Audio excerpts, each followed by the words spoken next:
Hello students, today in a paper Labor Laws with paper code BBA07 we are going to cover the topic of third unit under the Trade Union Act 1926. The topic is Rights and Liabilities of Registered Trade Unions. I am Ragini Dikshit, working as Assistant Professor, School of Management, BBD University. Now, the contents of this presentation are introduction, then object of the act, rights of the trade unions, then what are the various immunity which are available to trade union against civil suit in certain cases, liabilities of trade unions, and finally the conclusion. Introduction. The Trade Union Act 1926 is associated with registration and protection of trade unions. The Act is applicable to whole of India. Trade union means an association of workers in one or more occupation for protection and promotion of the interest of the working class, including workers, laborers. Object of the Act. Following objectives were closely associated with Trade Union Act 1926. That is, it is employed to protect workers against exploitation by employers, to represent the grievance of employees on behalf of them to the management, to protect and safeguard rights of workers provided to them under employment clause or labor laws, to increase participation in management for decision making, and to take disciplinary action against workers doing indisciplinary actions. So it helps, trade union aims at protecting workers against exploitation by workers. It helps to represent the grievance of employees and protect and safeguard rights of workers, to increase participation of workers in decision making. Now, coming to the rights of trade union. The trade union are granted rights so that they may be able to take appropriate actions for the attainment of objectives for which they have been formed. Under section 15 to 28, various rights, liabilities and immunities which are granted to registered trade union is given. Now, under section 15, a registered trade union has a right to establish a general fund. Now, the objects on which this general fund may be spent. The general funds of a registered trade union shall not be spent on any other objects than the following. Namely, the general fund may be spent for the payment of salaries, allowances and expenses to office bearers of the trade union. Then the payment of expenses for the administration of trade union, including audit of the accounts of the general funds of the trade union, the prosecution or defense of any legal proceedings to which the trade union or any member thereof is a party, when such prosecution or defense is undertaken for the purpose of securing or protecting any rights of the trade union as such, or any right arising out of the relation of any member with his employer or with the person whom the member employs. So, for taking any legal proceeding, the funds may be employed. Then the conduct of trade disputes on behalf of the trade union or any member thereof. Then the compensation of members for loss arising out of trade disputes, allowances to members or their dependents on account of death, old age, sickness, accidents or unemployment of such members. Then this fund, general fund, can be used for the issue of or the undertaking of liability under policies of assurance on the lives of members, or under policies ensuring members against sickness, accident or unemployment.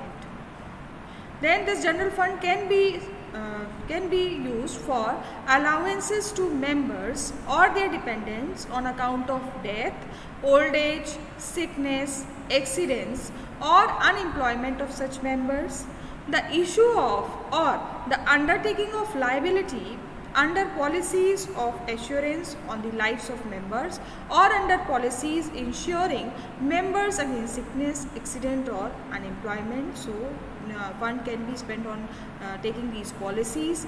Then provisions of education, social or religious benefits for members, including the payment of the expenses of funeral or religious ceremonies for deceased members or for the dependents of the members, which you can utilize this general fund. These trade unions can utilize this general fund.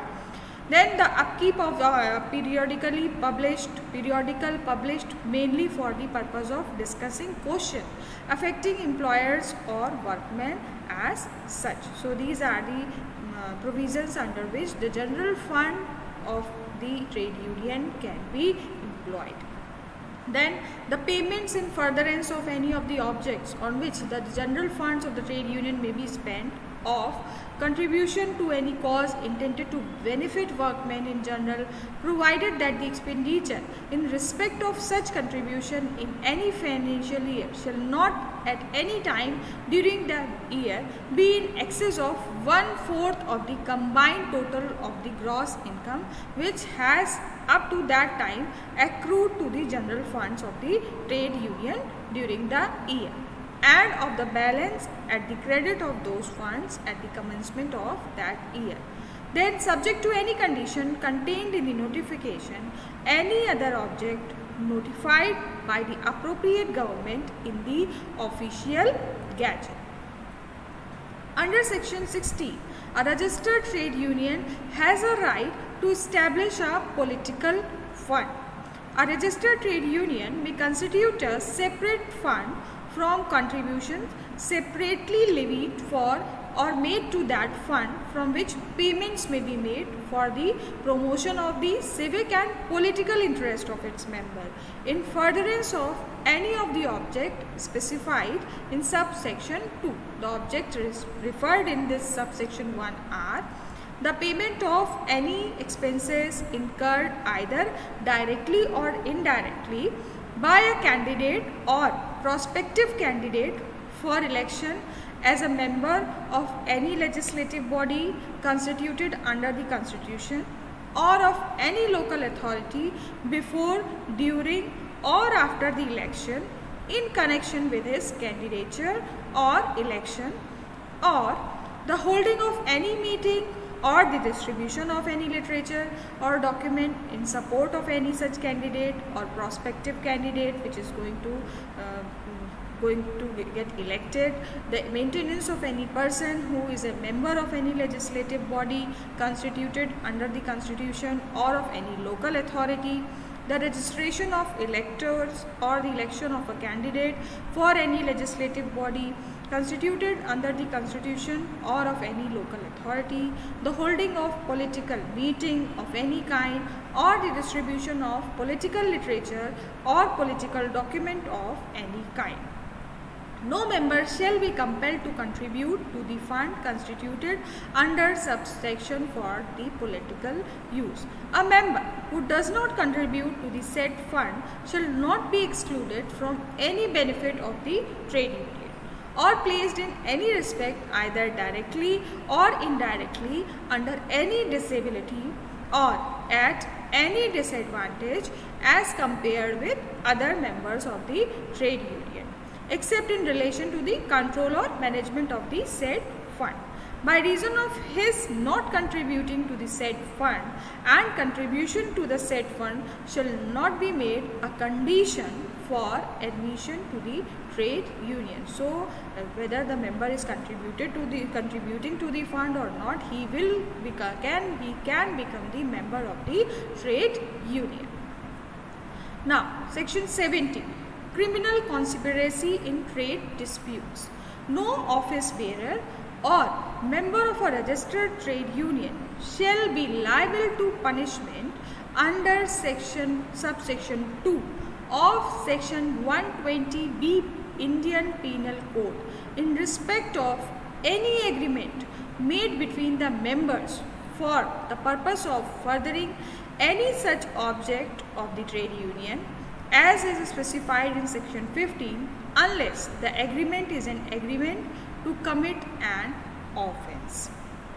Then immunity from section 18 describes the immunity from civil suit in certain cases.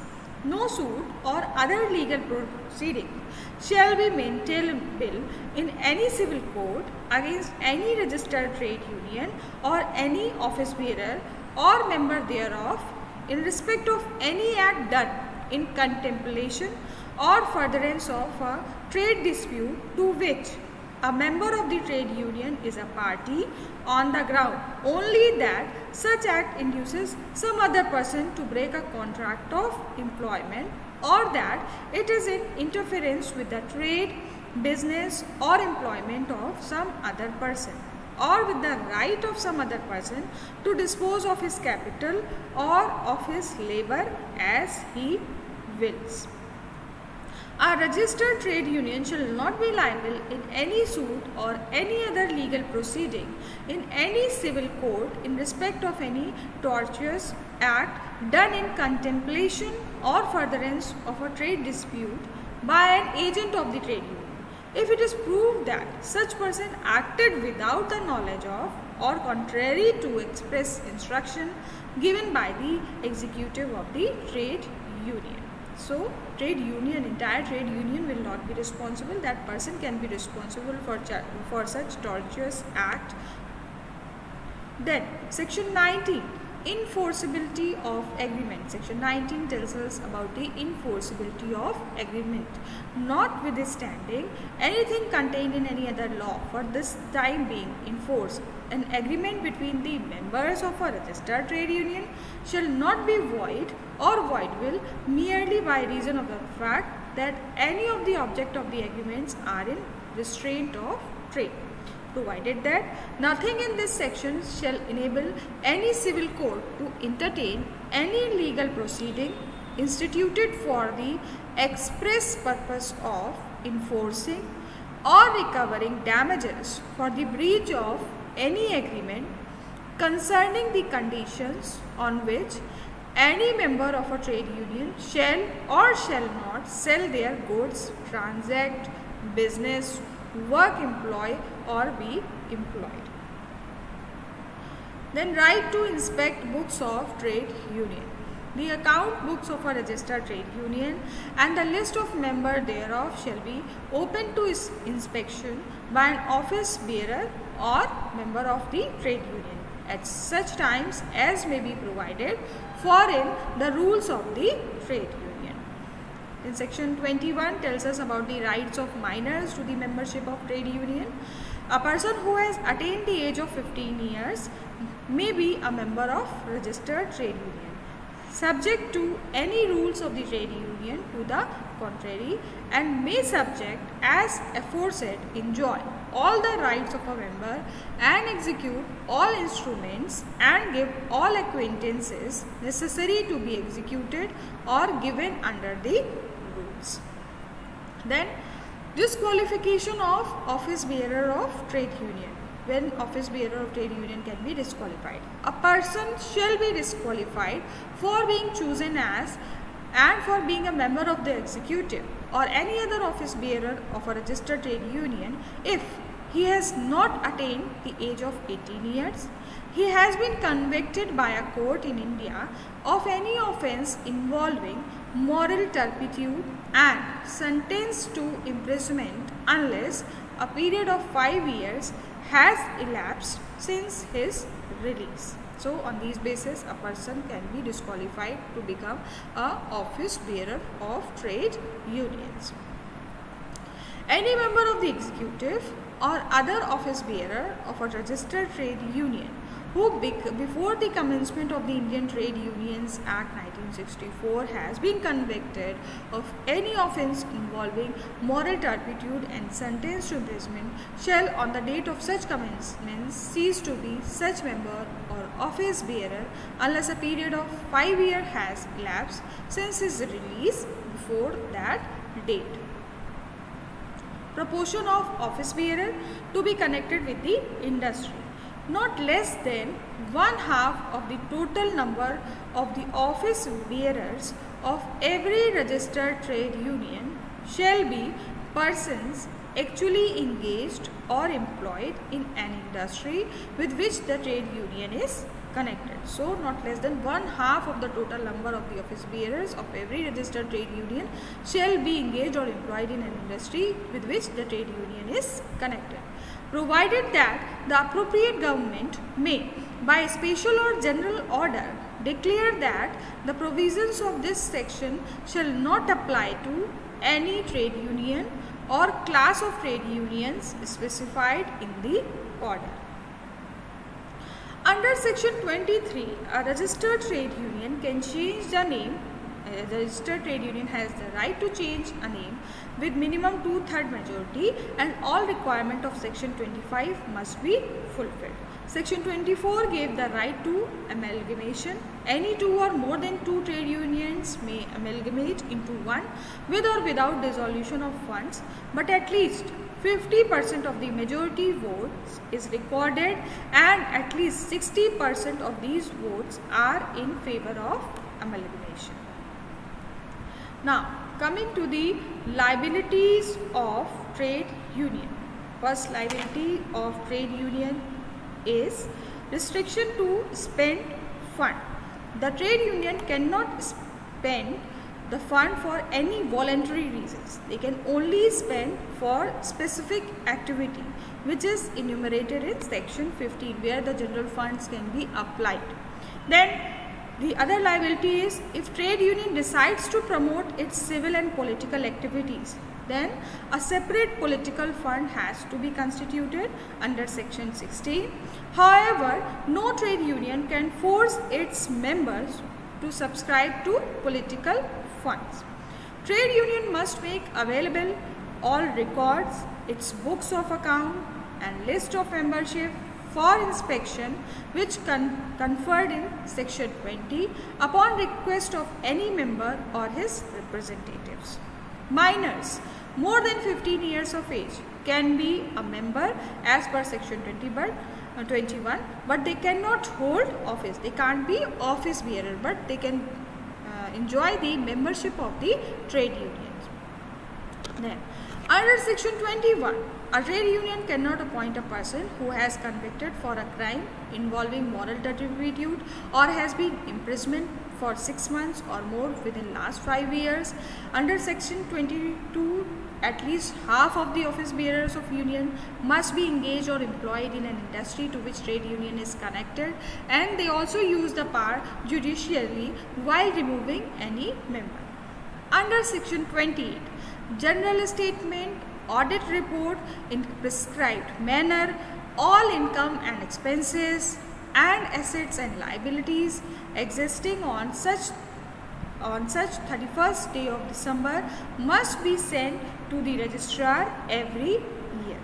The trade union has to send notice to registrar in case of every change of its name, amalgamation of trade unions, any change in the address of head office for dissolution, and a copy of every alteration made in the rules of registered trade union which conferred by section 25 and section 28. So these are the various liabilities. That is, first liability is trade union cannot use the general fund. It can use the general fund certain specific activities which are described in section 15. Then section 16 says, for if the trade union is involved in any political issue or political activity, then it can promote its civil and political activity, but for that it has to generate a separate fund, that is political fund, and no trade union can force its member to subscribe to its political funds. Then trade union must make available all records, its book. It is the liability of the trade unions to maintain its record, book of accounts, its list of membership for inspection, and any member or his representative can have the access to such books. Then minors who are more than 15 years of age can be appointed or can be a member of the trade union, but they cannot hold office bearer. They cannot be appointed as office bearer for that trade union.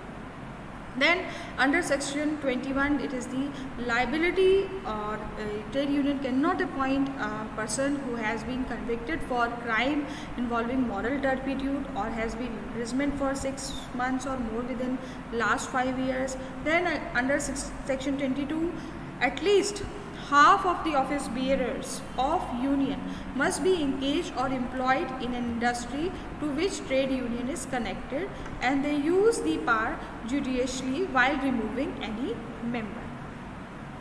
Under section 28, general statement, audit report in prescribed manner, all expenses and income and assets and liabilities existing on such 31st day of the December must be sent to the registrar every year. This is the liability of every trade union.